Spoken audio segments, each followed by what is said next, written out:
코로나19가 끝날 줄 알았더니 계속해서 또 확산되고 지금 계속이 어렵습니다. 그나마도 하나님이 우리나라 복 주셔서 잘 관리가 되도록 해주셔서 감사한데 전 세계가 엄청난 어려움을 당하고 있습니다.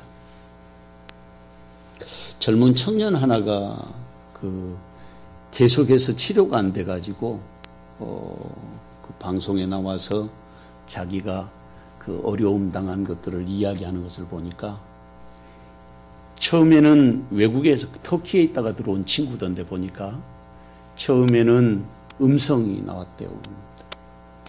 자가 격리하는 중에 다시 양성이 나왔어요.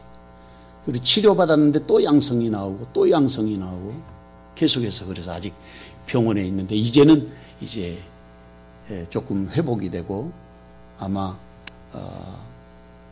잘 극복이 될 수 있는 것 같다고 하는 이야기를 하면서 코로나19 이것이 굉장히 고통스럽고 어려우니까 관리를 잘 하십시오 하고 알려주는 그런 방송이었습니다.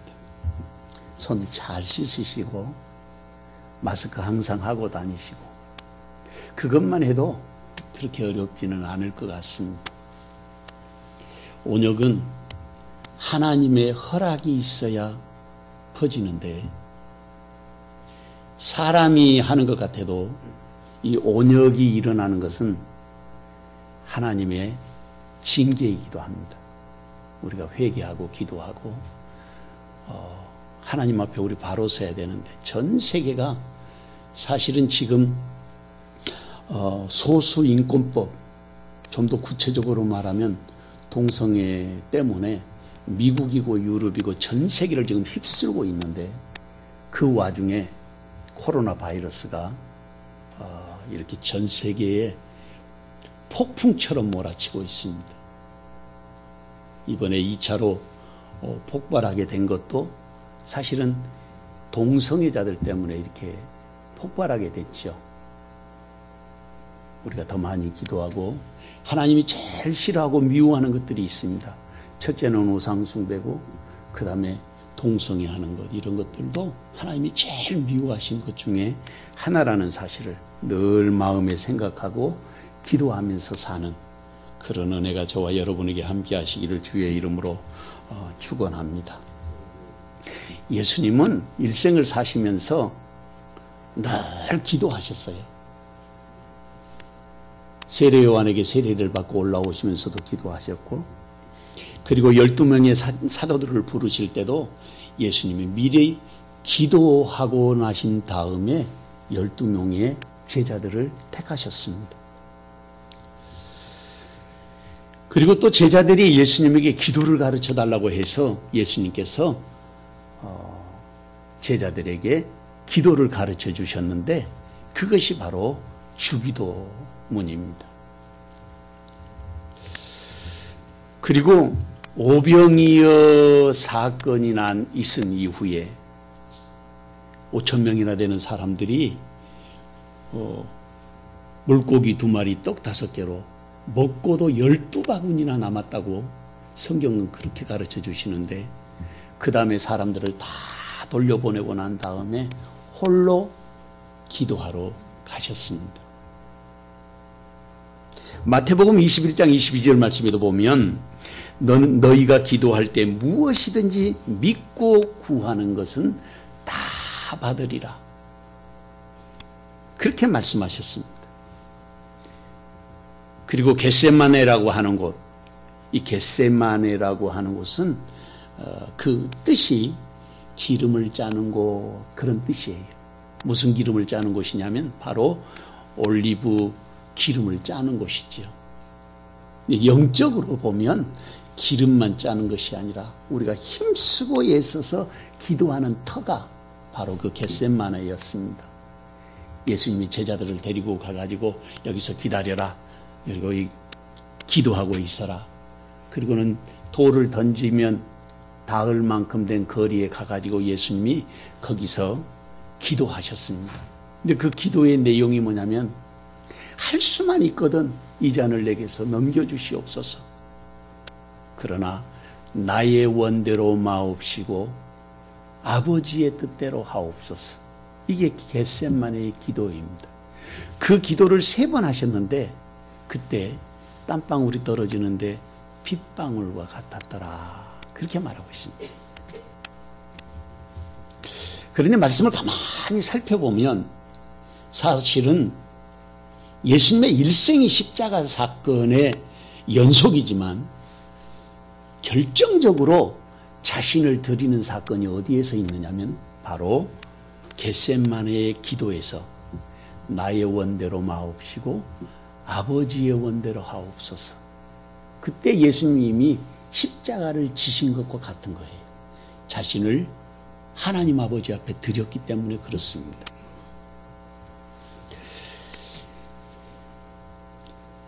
그러니까 기도라는 것이 무엇이냐? 예수님께서 골고다 언덕에서 십자가를 지실 수 있는 그 출발은 어디에서 출발했냐면 예수님이 겟세마네에서 자신을 드리는 기도로부터 출발된 거예요. 그때 십자가를 이미 쳤다. 그렇게 해석할 수 있단 말이죠. 그러니까 골고다의 십자가의 열매는 바로 십자가에 달리시기 전에 겟세마네의 기도를 통해서 얻어진 결실이다. 이렇게 말할 수 있는 것입니다. 그래서 기도는 희생이에요. 기도는 자신을 드리는 드림의 사건입니다. 기도는 철저하게 하나님의 뜻에 순종하기 위한 우리의 헌신이 기도입니다. 또한 기도는 주님의 길을 따르는 모든 사람들에게 주시는 하나님의 은총으로의 초대입니다. 그래서 진짜 믿음의 사람, 참 믿음의 사람은 기도하는 사람이라고 말할 수 있습니다. 본문 14절 이하의 말씀을 보면 여자들과 예수의 어머니 마리아와 예수의 아우들과 더불어 마음을 같이하여 오로지 기도에 힘쓰더라. 그렇게 기록하고 있습니다. 예수님이 승천하시는 것을 보았던 사람들이 모여든 거예요. 하늘로 들려 올라가셨다는 것입니다. 그 현장에 제자들이 함께 있었습니다. 근데 그 사람들이 모여서 기도하게 되었다는 것입니다. 그러니까 주님이 승천하셨던 그 자리에 있었던 그 사람들은 마음을 다하여 오로지 기도에 힘썼다. 그렇게 말하고 있습니다. 그러니까 제자들은 어떤 사람들이냐면 마음을 다하여 기도에 힘쓰는 사람이 제자라는 것이죠. 기도는 하나님과 교제할 수 있는 유일한 길입니다. 그러니까 기도하는 사람이 하나님의 사람이고 기도하는 사람이 예수님을 닮은 사람이 되는 것입니다. 그래서 그리스도인들에게 있어서 기도는 신앙의 출발이면서도 신앙의 결과이기도 합니다. 결론이기도 하다 그 말이에요. 기도할 때 예수님을 닮은 사람이 되는 것이고 기도할 때 하나님의 이 능력으로 역사하시고 기도하는 사람을 통해서만 하나님의 새 역사를 이루시는 것입니다. 초대교회는 오순절 마가다락방에서 그렇게 기도로 시작했습니다. 주님은 지금 우리가 그렇게 기도하는 사람 되기를 원하십니다. 주님은 우리가 성령의 사람이 되기를 원하십니다. 이 귀한 은총이 이 시간 저와 여러분에게 함께 하시기를 주님의 이름으로 축원합니다. 첫째로 그리스도인은 성령의 권능을 받아야 합니다. 본문 6절에서 8절 말씀을 다 같이 한 목소리로 읽어보겠습니다. 그들이 모였을 때에 예수께 여쭈어 이르되 주께서 이스라엘 나라를 회복하심이 이때니까 하니 이르시되 때와 시기는 아버지께서 자기의 권한에 두셨으니 너희가 알 바 아니요 오직 성령이 너희에게 임하시면 너희가 권능을 받고 예루살렘과 온 유대와 사마리아와 땅끝까지 이르러 내 증인이 되리라 하시니라. 아멘. 예수님이 무덤에 묻히셨다가 사흘 만에 살아나셨습니다.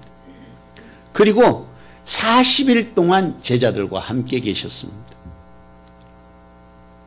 제자들에게 나타나실 때마다 예수님이 하시는 말씀 가운데 하나가 하나님의 나라와 하나님의 일에 대해서 이야기했습니다.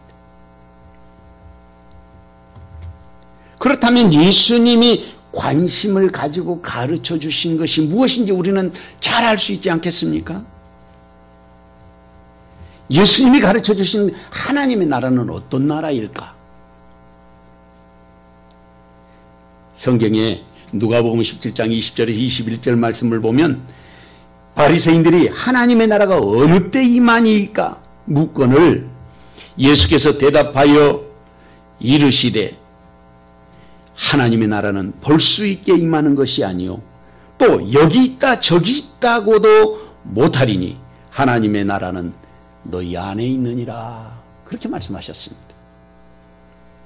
이 말씀을 듣고 보니까 하나님의 나라는 그냥 우리의 이상 속에 있고 또 이데아의 세계, 정신의 세계에만 있는 나라인가?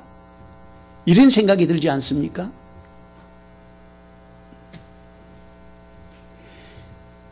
사실은 예수님이 말씀하시는 이 내용은 정신의 세계, 이데아의 세계만을 이야기하는 것이 아니라 우리의 삶에 하나님이 역사하시는 통치의 역사가 미친다는 것을 말하는 것입니다. 주권이 미치는 곳까지가 그 나라라고 우리가 말하지 않습니까? 국민과 주권과 영토 이 세 가지가 있어야 되는데 하나님의 나라에 대해서 예수님은 너희 안에 있다 이렇게 말씀하셨는데 하나님의 말씀에 순종하고 그 능력이 우리 가운데서 역사되는 것이 하나님이 통치하신다고 했을 때에 그것이 바로 하나님의 나라가 이미 여기에 있다 하는 뜻입니다. 또 로마서 14장 17절 말씀을 보니까 하나님의 나라는 먹는 것과 마시는 것이 아니요 의와 평강과 희락이라. 성령 안에서 성령 안에 있는 의와 평강과 희락이라고 말씀하고 있습니다. 그러니까 하나님의 나라는 물질 세계에 속한 것이 아니라는 것입니다.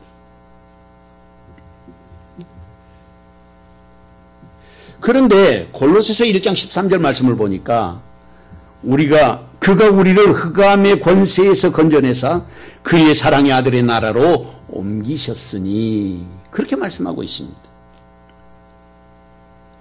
여기에서 그라는 말은 하나님을 말하고 하나님의 사랑의 아들의 나라로 옮기셨다 이렇게 우리가 말씀을 다시 읽을 수 있습니다. 이 말은 단순한 통치의 개념을 넘어서서 궁극적으로 이것을 포괄적인 의미를 가지고 하나님이 계시고 의와 평강과 희락이 넘치는 하나님이 다스리시는 장소가 있다는 것이죠. 그게 하나님의 나라예요.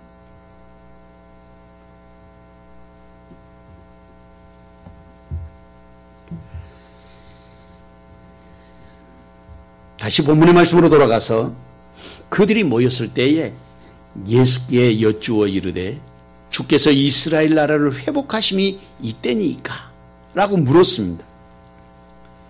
그러니까 이 질문에 예수님이 때와 시기는 아버지께서 자기의 권한에 두셨으니 너희의 알 바 아니요 오직 성령이 너희에게 임하시면 너희가 권능을 받고 예루살렘과 온 유대와 사마리아와 땅끝까지 이르러 내 증인이 되리라 하시니라고 말씀하고 있습니다.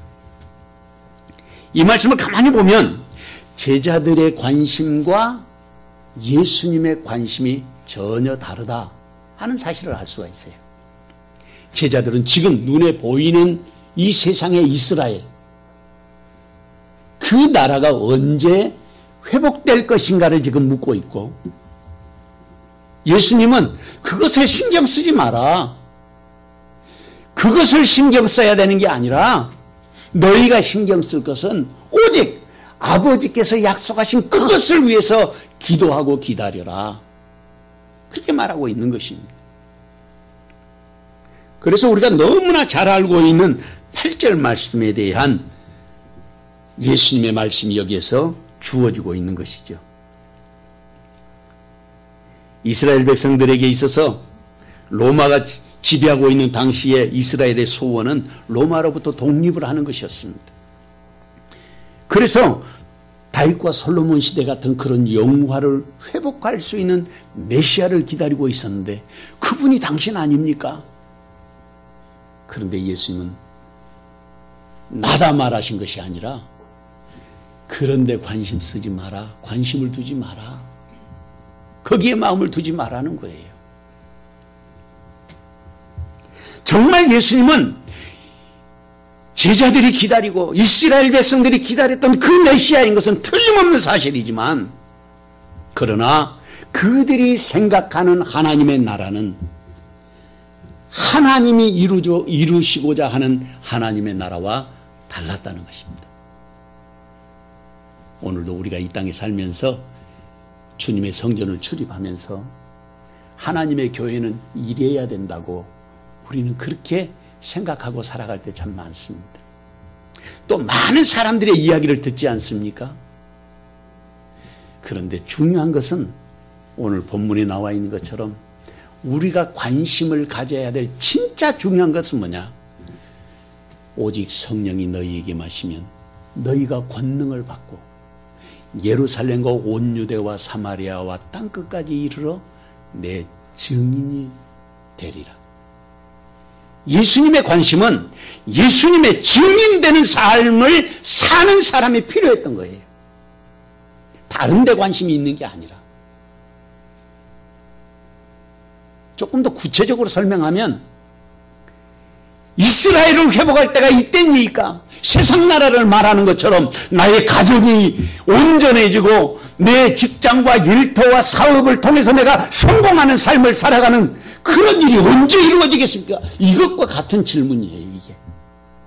그런데 예수님의 관심은 거기에 있는 것이 아니라 성령이 너희에게 임하시면 너희가 권능을 받고 예루살렘과 온 유대와 사마리아와 땅끝까지 이르러 내 증인이 되리라. 증인되는 사람이 필요하다고 말씀하고 있는 것입니다.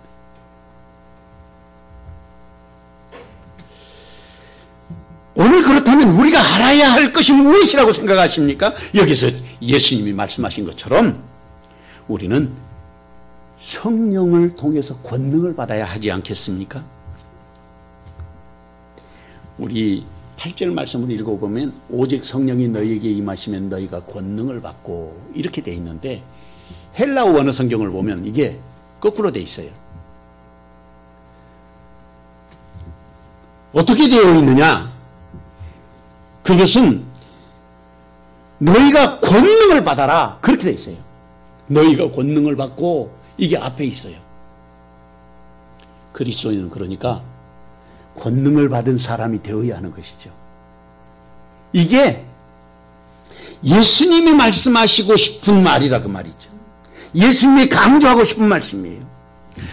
헬라어는 우리말하고 굉장히 그 비슷한 그 어법을 쓰고 있는데 앞에 말을 뒤로 갖다 놓고 뒤에 말을 앞으로 갖다 놔도 의미가 통하도록 돼 있어요.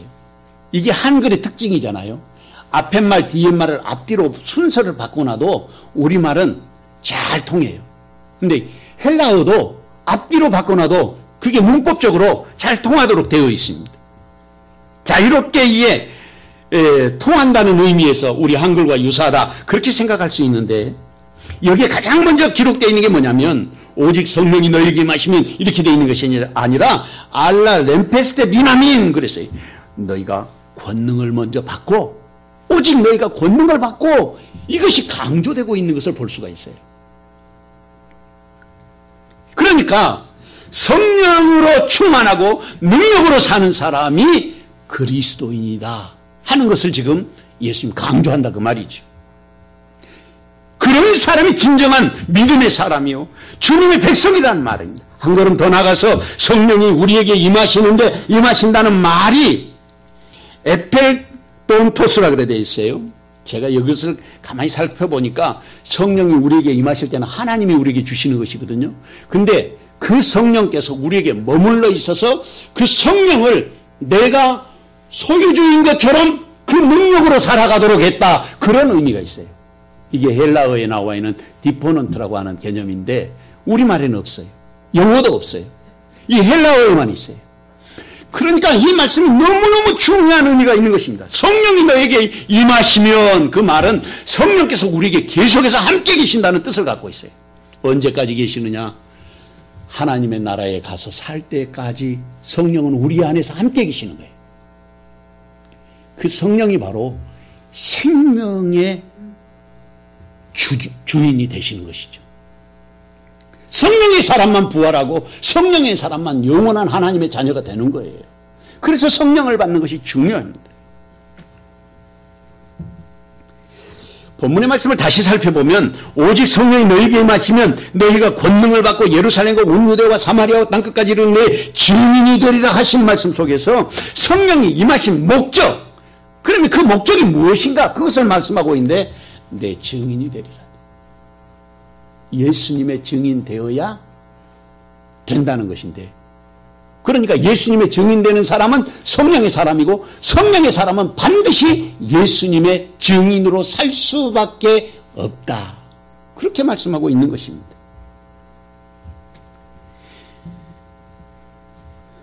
증인이 된다는 말은 에세스데 무 마르투레스라 그러는데, 여기에서 증인이 된다는 말에서 우리가 성령을 받으면 증인이 되는데 하나님이 나를 증인되게 하시지만 동시에 내가 또 증인으로 살아가도록 스스로 적극적인 믿음의 삶을 살아가게 하신다고 하는 뜻이 여기에 있어요.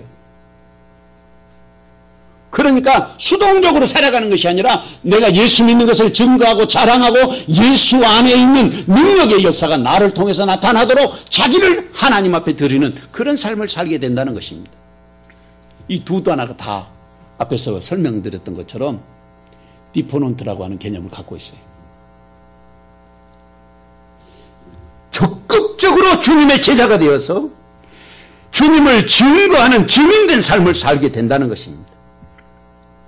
그래서 우리는 자신에게 이 말씀 앞에서 그렇게 질문할 필요가 있어요. 나는 진정한 그리스도인으로 살고 있는가?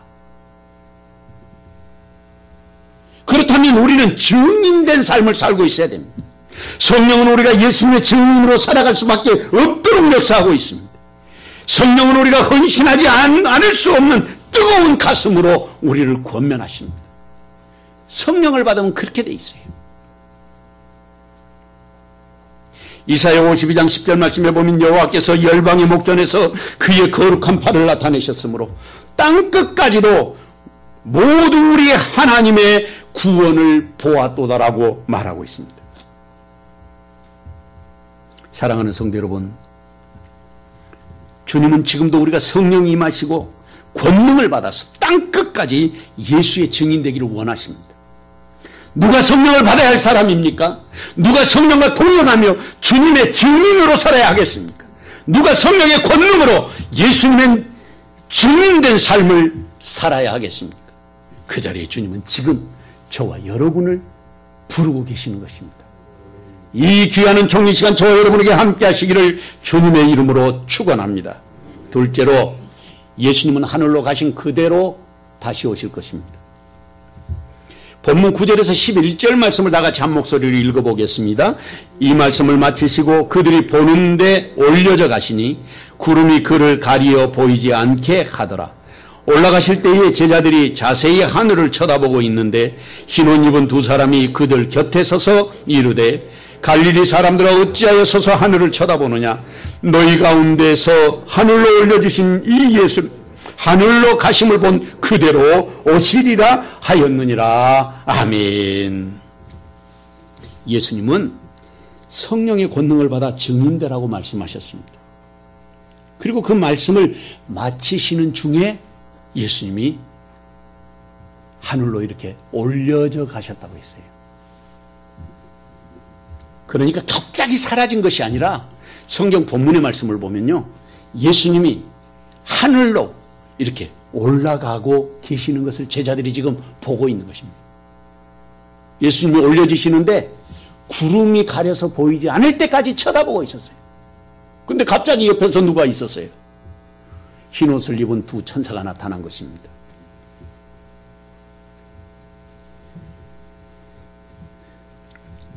본문 10절 이하의 말씀을 보면 이 상황을 기록해 놓고 있는데, 올라가실 때 제자들이 자세히 하늘을 쳐다보고 있는데 흰옷 입은 두 사람이 그들 곁에 서서 이르되, 갈릴리 사람들아 어찌하여 서서 하늘을 쳐다보느냐? 너희 가운데서 하늘로 올려지신 이 예수는 하늘로 가심을 본 그대로 오시리라. 그렇게 말씀하고 있습니다. 예수님이 승천하셨던 그 자리에 천사들이 제자들을 방문한 것입니다. 그 올리브산에 가면 예수님이 승천하셨던 터가 있는데 그곳에 교회를 세워놨어요. 예수님 승천교회라고 해가지고 교회를 세워놨는데 거기에 가면 바위에 발자국이 있어요. 예수님이 그걸 밟았다고 그렇게 말씀하시는데, 그런 교회가 예루살렘에 가면 있습니다. 어쨌든 그 자리에 제자들이 지금 하늘을 쳐다보고 있는데 두 흰옷 입은 천사가 와가지고 예수님 하늘에 올라가신 것을 이야기하면서 너희가 본 그대로 다시 올 것이라고 말씀하고 있습니다. 아마 제자들이 넋을 놓고 있었을 거예요. 그렇지 않겠습니까? 예수님이 흰옷 입은 두 사람이 전해주신 말씀처럼 그 모습 그대로 다시 오실 것이라고 말씀하신 것을 마음으로 믿고 살아가는 신앙을 마라나타 신앙이라 그러는 거예요. 그게 요한계시록 22장 마지막에 아멘 주 예수여 오시옵소서, 그걸 마라나타라 그렇게 말합니다. 2000년 역사 속에서 모든 그리스도인들은 주님이 다시 오시기만을 소망하며 살아왔습니다. 우리도 그렇게 소망하며 살아야 되지 않겠습니까? 코로나19로 전 세계 공장이 다 멈췄습니다.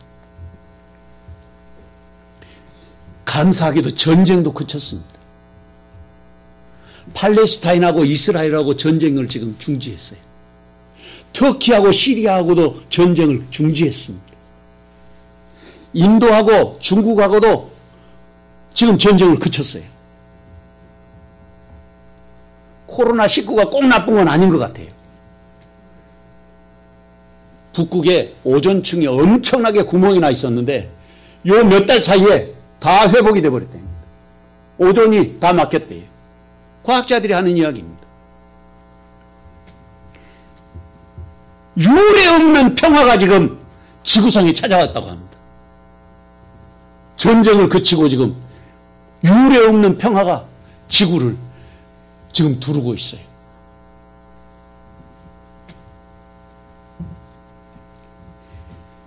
데살로니가 후서 1장 7절에서 9절 말씀에 보면, 화를 받는 너희에게 우리와 함께 안식으로 갚으시는 것이 하나님의 공이시니 주 예수께서 자기의 능력의 천사들과 함께 하늘로부터 불꽃 가운데 나타나실 때에 하나님을 모르는 자들과 우리 주 예수의 복음에 복종하지 않는 자들에게 형벌을 내리시리니, 이런 자들은 주의 얼굴과 그의 힘의 영광을 떠나 영원한 멸망의 형벌을 받으리로다.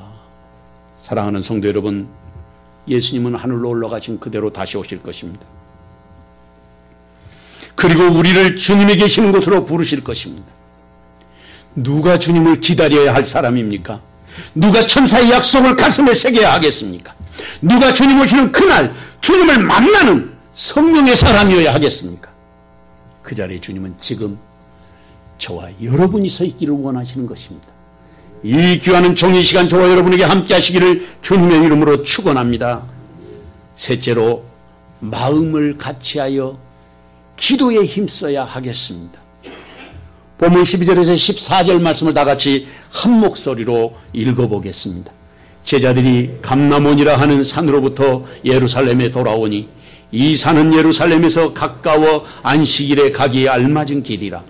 들어가 그들이 유하는 다락방으로 올라가니 베드로, 요한, 야고보, 안드레와 빌립, 도마와 바돌로메, 마테와 및 알페오의 아들 야고보, 셀로딘 시몬, 야고보의 아들 유다가 다 거기 있어 여자들과 예수의 어머니 마리아와 예수의 아우들과 더불어 마음을 같이하여 오로지 기도에 힘쓰더라. 아멘. 제자들이 감람원이라고 하는 산에서부터 예루살렘으로 돌아왔습니다. 감람원이라는 말은 우리말로 감람원이라는 것은 올리브 농장을 말하는 것입니다. 그러니까 그 산 이름이 올리브산이에요. 감람산. 농장이 올리브 나무로 되어 있습니다.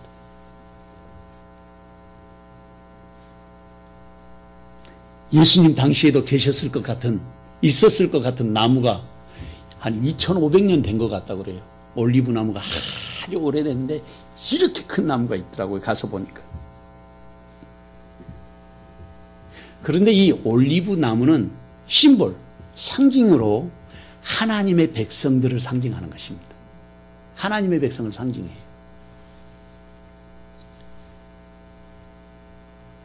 예수님께서 어디에서 승천하셨냐면 올리브산에서 승천하셨어요.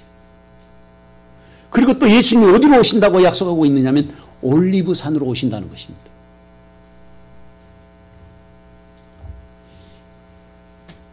그러니까 이 감람산은 이 인류의 역사, 지구의 역사 중심에 있는 계시의 지역이라고 말할 수 있어요. 계시의 땅. 특별히 스가랴서 14장 4절 말씀을 보면 거기 뭐라고 말하고 있냐면 그날에 그의 발이 예루살렘 앞 곧 동쪽 감람산에 서실 것이요.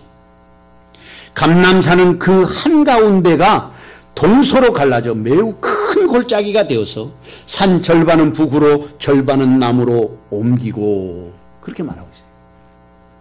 그러니까 감람산이 남과 북으로 나눠져서 예루살렘에 어마어마한 지진이 일어날 것이라는 거예요.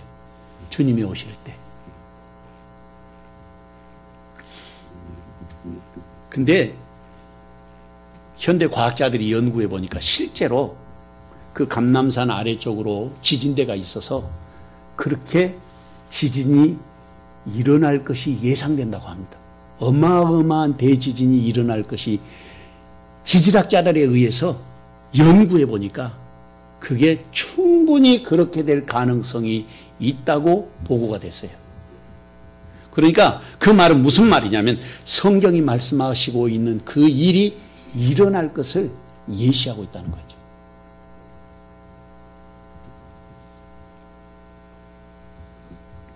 지난 2000년 역사 속에서 세상의 모든 사람들에게 이스라엘이라고 하는 나라는 역사 속에서만 기억되는 나라였습니다.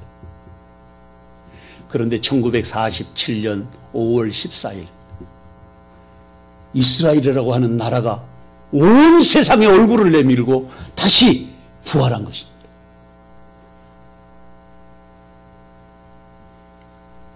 히브리어는 죽은 언어로 알려져 있었어요. 책 속에서나 읽을 수 있는 문자로 그렇게 이해했는데 지금 히브리어가 살아서 다시 부활했습니다. 현대어로 히브리어를 지금 쓰고 있어요.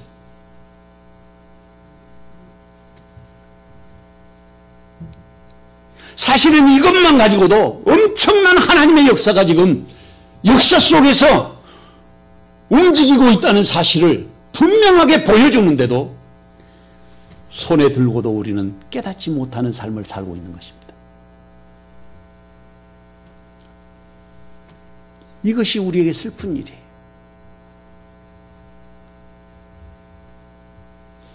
다시 본문의 말씀으로 돌아가서 제자들이 감나무니라 하는 산으로부터 예루살렘에 돌아오니 이 산은 예루살렘에 가까워 안식일에 가기에 알맞은 길이라고 말씀하셨습니다.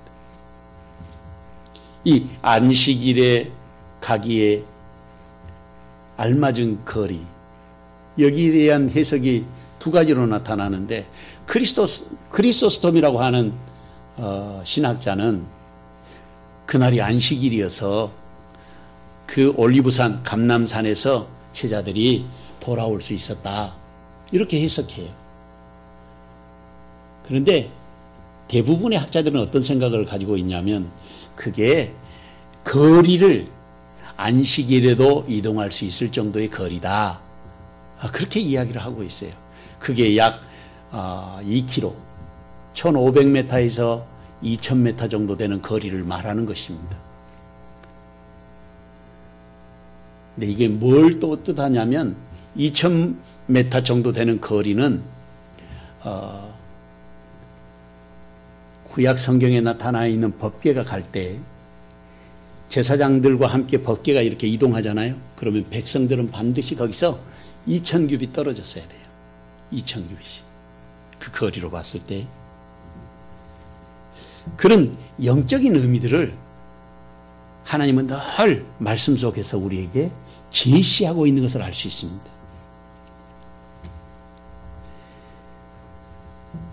그런데 본문의 내용을 보면 더 중요한 게 있어요. 거리가 어떻고 뭐 이런 것보다 더 중요한 게 있는데, 그게 뭐냐면 예수님께서 승천하시기 전에 제자들에게 부탁하신 말씀이 있습니다.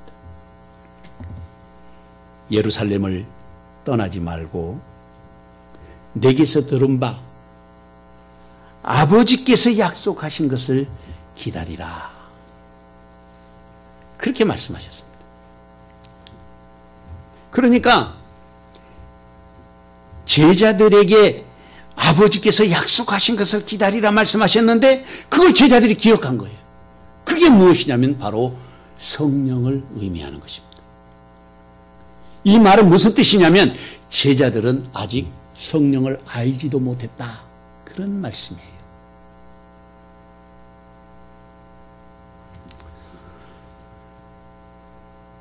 그러니까 예루살렘으로 올라가서 기도하기 위해서 마가다락방에 지금 제자들이 들어갔습니다.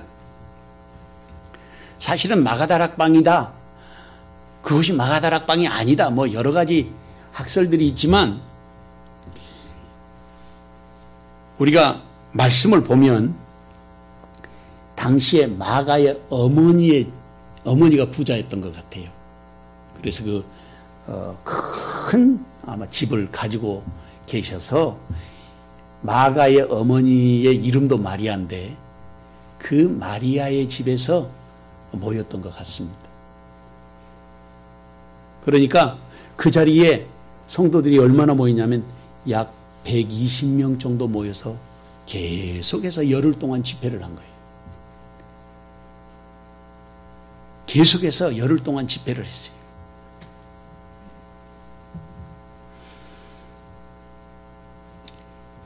그 집회로 모인 그것이 새 역사를 쓰는 순간이었어요. 교회의 역사가 새로워지는 출발점. 그래서 모여야 역사가 일어나는 거예요. 모여야 하나님의 역사를 이루는 거예요.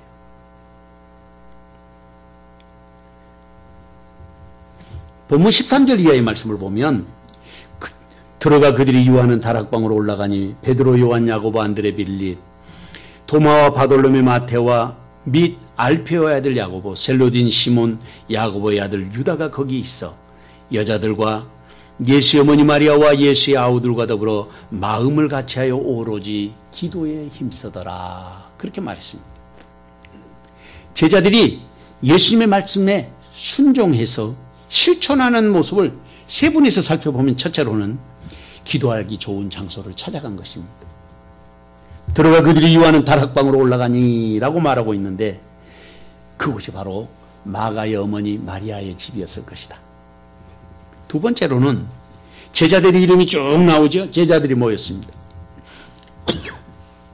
베드로, 요한, 야고보, 안드레, 빌립, 도마, 바돌로메, 마테와 알페오의 아들 야고보, 셀로딘 시몬, 야고보의 아들 유다. 11명이에요.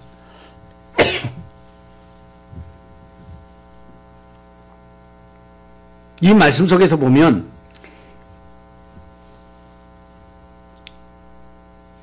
마태복음에 예수님의 그 동생들에 대한 이름도 나옵니다.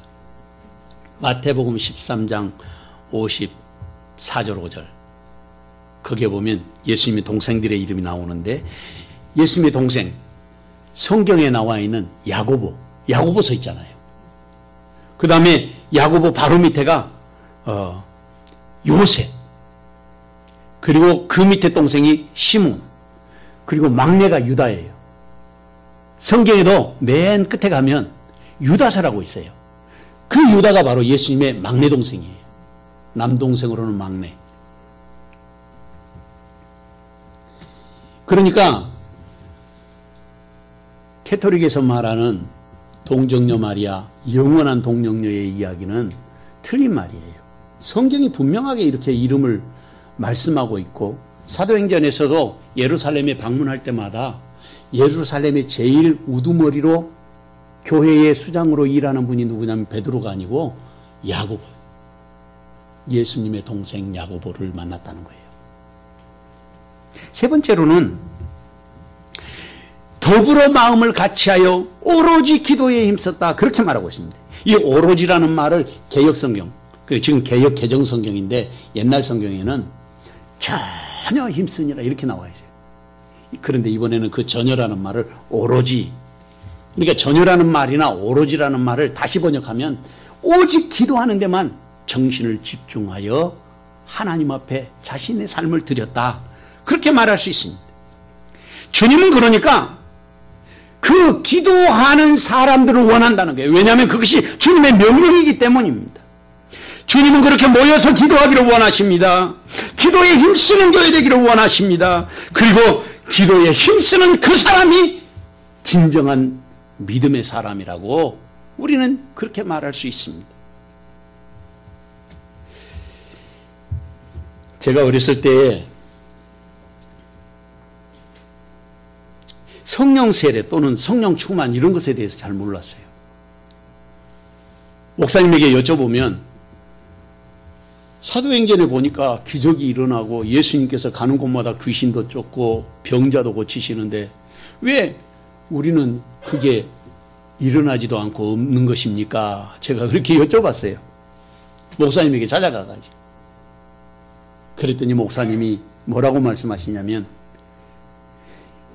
초대교회는 교회를 이루어야 되니까 하나님의 특별한 능력과 성령의 능력의 역사가 있어야 되지만, 지금은 하나님의 말씀이 완전하게 기록이 되었으니까 기록된 말씀만 있어도 그것을 충분히 가르칠 수 있다, 이렇게 말씀하시더라고요.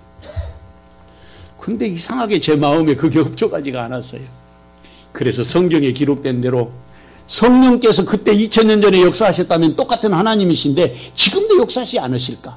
그래서 늘 기도했어요. 기도하던 어느 날 제가 혀가 사로잡히고 제가 말하고 싶은데도 제 말이 나오는 것이 아니라 이상한 말이 나오는 거예요. 방언을 하기 시작했어요. 눈이 열려졌어요. 영안이 열려서 기도할 때마다 환상이 보이고 어디를 가려면 그것들이 보이는 거예요. 기도하면 기적의 역사가 일어나고, 그리고 또 하나님께서 은혜를 주시니까 성령의 역사가 전이현상이, 흔히 임파테이션이라는데 그것을 배우지도 않았어요. 옛날에는 임파테이션이라는 말을 쓰지 않았어요. 가까이 가면 성령의 역사가 일어나는 거예요.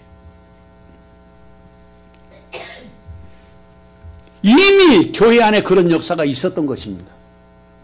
1901년 1월 1일이 오순절 운동의 시발점이었어요. 그래서 오순절 교회의 생일은 언제냐? 1901년 1월 1일이다. 이렇게 말합니다. 그날 미국의 캔사스주의 토페카에 있는 베델 성서대학에 아그네스 오즈만이라고 하는 학생이 있었습니다.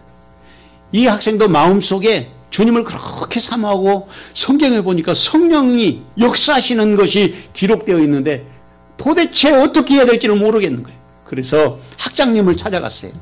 학장님이 찰스 밤이라고 하는 학장님이었는데 자기도 엉뚱하게 이 학생이 찾아와가지고 기도해달라고 하니까 처음에는 거절했어요. 그런데 성경에 나와 있으니까 특별히 성경에 사도행전 19장에 보니까 에베소에서 너희가 믿을 때 성령을 받았느냐 그러니까 우리가 듣지도 보지도 못했다. 그러니까 바울사도 거기서 안수를 했는데 거기에 성령 받고 방언하고 놀라운 역사를 경험한 사람이 12사람쯤 되었더라고. 거기에 기록되어 있어요. 그 말씀이 가슴에서 떠나지를 않아서 찰스 밤 학장님에 가가지고 학장님 기도해 주십시오. 학장님은 기도해 달라고 하니까 어쩔 수 없이 손을 얹었는데 놀라운 일이 벌어진 거예요. 이 학생이 완전히 성령에 사로잡혀서 그렇게 말하고 있습니다. 이 오즈만이라고 하는 학생이 뭐라고 말하냐면 아그네스 오즈만이 그의 손이 나의 머리에 얹혀졌을 때 성령이 나에게 오셨고 나는 방언을 말했고 하나님께 영광 돌렸다. 나는 기쁨과 영광이 더했고 그것은 전에 내가 전혀 알지 못했던 사실이었다. 내가 이 학교에서 처음으로 방언하였다. 나는 다른 학생들에게 방언을 구하지 말고 성령을 구하라고 말했다. 그러면 이틀 뒤에 이 아그네스 오즈만이 12명 친구들을 모은 거예요. 그리고 며칠 동안 기도했습니다. 쉬지 않고 기도했는데 며칠 만에 똑같은 성령의 역사가 일어났는데 그들의 눈에 사도행전 2장에 나와 있는 것처럼 하늘에서 불이 내려오고 그리고 각 사람 머리 위에 성령이 임하는 것을 그들이 보았다고 그렇게 기록하고 있습니다. 이게 현대 오순절 교회가 시작된 출발점이었던 거예요. 사도행전 2장 46절 말씀에 보면 날마다 마음을 같이하여 성전에 모이기를 힘쓰고 집에서 떡을 떼며 기쁨과 순전한 마음으로 음식을 먹었다고 했습니다. 사랑하는 성도 여러분, 기도할 때 우리가 주님을 만날 수 있습니다. 주님은 우리가 기도하기를 그래서 원하십니다. 주님은 우리가 기도하여 성령을 기다리고 능력의 삶을 살고 예수님의 증인되는 삶을 살기를 원하십니다. 누가 더불어 함께 모여 기도할 사람입니까? 누가 성령 충만함을 입어야 하겠습니까? 누가 기도에 전혀 힘쓰는 사람이 되어야 하겠습니까? 주님은 그 자리에 저와 여러분을 부르고 계시는 것입니다. 이 귀한 정의시간 저와 여러분에게 함께 하시기를 주님의 이름으로 축원합니다. 사랑하는 주님, 주의 은혜와 사랑을 감사합니다. 오늘도 기도에 힘썼던 초대교회의 성도들처럼 우리 세영의 식구들도 기도에 힘쓰게